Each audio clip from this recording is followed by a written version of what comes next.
मैंने आपसे भी पूछा ये सवाल, मैंने मोदी जी से भी पूछा, और आप दोनों यही कहते थे कि न्यायिक प्रक्रिया चालू है, इसलिए मैं कुछ बोलूंगा नहीं। आपने भी यही कहा और मोदी जी ने भी यही कहा।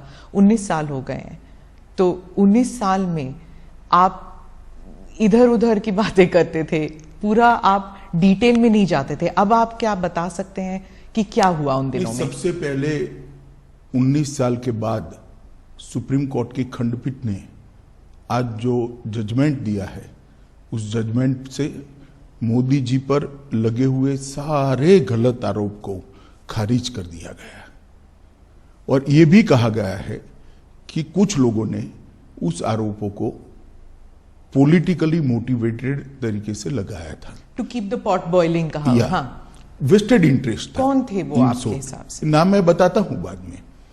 और तीसरा, इससे भारतीय जनता पार्टी की सरकार पर जो धब्बा लगा था वो भी धुला है, और मोदी जी जैसे वैश्विक नेता पर जो गलत आरोप लगाए थे, मैं मानता हूं कि लोकतंत्र के अंदर मोदी जी ने संविधान का सम्मान कैसे हो सकता है, इसका एक आदर्श उदाहरण सभी राजनीति में काम करने वाले लोगों के सामने कराया। मोदी जी की भी पूछताछ हुई थी, किसी ने धरना प्रदर्शन नहीं करा था। देश भर से कार्यकर्ता आकर मोदी जी के समर्थन में सॉलिडारिटी के लिए खड़े नहीं हुए थे। हम कानून को कोऑपरेट किए थे। मेरी भी अरेस्ट हुई थी, कोई धरना प्रदर्शन नहीं करे थे। और जब सत्य इतनी लंबी लड़ाई के बाद बाहर आता है विजयी होकर, तो सोने से भी ज्यादा उसकी चमक होती है। और मुझे बहुत अच्छा लग रहा है कि आज जिन लोगों ने भी मोदी जी पर आरोप लगाए थे, अगर उनकी अंतरात्मा है तो उन्होंने मोदी जी की और भारतीय जनता पार्टी की क्षमा मांगनी चाहिए। सिर्फ आरोप लगे थे क्या? दंगे हुए तो थे ना? आरोप क्या था? दंगे मोटिवेटेड थे।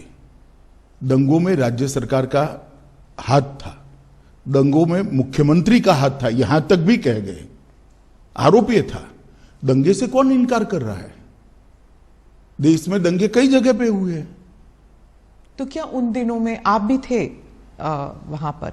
तो उन दिनों में क्या पुलिस जो है, जो कहते हैं कि पुलिस कुछ कर नहीं पाई, जो कुछ ऑफिशियल्स थे वो they were not able to do much, और बहुत से लोग कहते हैं कि वहां पॉलिटिकल जो व्यू था, इस वजह से ना तो पॉलिटिकल ना तो ब्यूरोक्रेसी ना ही पुलिस इतना कर पाई रोकने के लिए, दंगे रोकने के लिए। देखिए, भारतीय जनता पार्टी की विरोधी राजनीतिक पार्टियां, कुछ आइडियोलॉजी के लिए राजनीति में आए हुए पत्रकार और कुछ एनजीओ ने मिलकर, एक त्रिकूट ने मिलकर ये आरोपों को इतना प्रचारित किया,